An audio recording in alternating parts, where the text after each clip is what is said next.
Hi everyone, Jennifer McCreath. Saturday, December 22nd, 2012. Just read a disturbing blog from my colleague Malloy in the Ontario part of this lovely country, in which she is reporting stonewalling by the Ontario government towards members of the trans community who are attempting to modify their provincial identification documents without surgeries. A ruling came down by the Ontario Human Rights Commission citing that it was discriminatory to require surgery for ID changes. Now there appears to be issues with the newly crafted policy, and whether it's an issue of fine print not being explicit or understandable, or whether it being ignorance of the people processing this, or maybe it's outright discrimination in an attempt to screw over the trans community. The public servants, or the service, the registrar, has, I guess, rejected and made it challenging for trans people to, in fact, file these applications and get their identifications changed. chrismilloy, chrismilloy.ca is Kristen's blog. I highly recommend you take a look at that website and read every single post on there. One of the best trans bloggers in the world. Three major issues are cited here. One is there's an age requirement. If you're under 18, you cannot apparently change your sex on your ID, no matter what. Well, I think that's discriminatory. Secondly, a letter is required. They're saying it has to be from a physician, and that a psychologist will not suffice. Interesting. We look at, I guess, what are the global standards for something like this. I'm just going to fix my lipstick here. It's interesting. You look at WPATH standards of care. A psychologist does have, I guess, the clout to write a letter, recommend hormones, but not so much for surgery. If you want SRS, you need a psychiatrist. I guess they're looking at that and saying this is the equivalent type of recognition. This is not just a gender change, it's a sex change, even if it's only on paper. Therefore, we want a letter of that magnitude. I guess there were other issues with specifically what the letter needed to say. And what else do we got here? Yeah.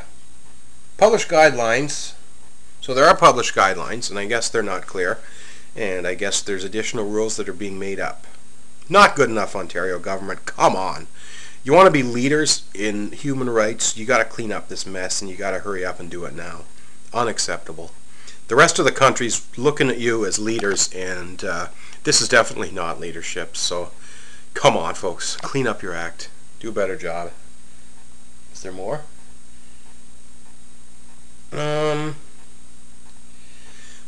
said that, Ontario is the only province that I believe allows change of ID without transsexual surgery, and it doesn't affect me. I've had my surgery and I've had my IDs changed, but that's not going to stop me from advocating that other provinces get on board with this and recognize that not all trans people are going to be surgical. Some feel they don't need it, and some cannot have it due to other variety of medical reasons. Also, there's complete lack of respect for the fact that gender is a spectrum, as is sex. Kristen's blog indicates that there's a binary requirement in the doctor's note specifically saying must demonstrate male or female in the letter, and that one cannot undertake a sex change on their documentation without conforming or fitting in with the binary structure. I don't know, that opens up another can of worms. Gender is a spectrum. Sex, a little more tricky. Either you have a penis, a vagina, or both, or neither. I'm not quite sure how you can fit in a fifth category. At this point, they're looking at IDs being male or female only. There's no third, fourth, or fifth option. At the same time, and I'll go back to World WPATH, World Professional Association for Transgender Health. They recognized that the transition process and the real life experience had to be more than binary, and they updated their documentations to suggest that it doesn't have to be a binary real life experience, it just has to be a real life experience in a new gender role.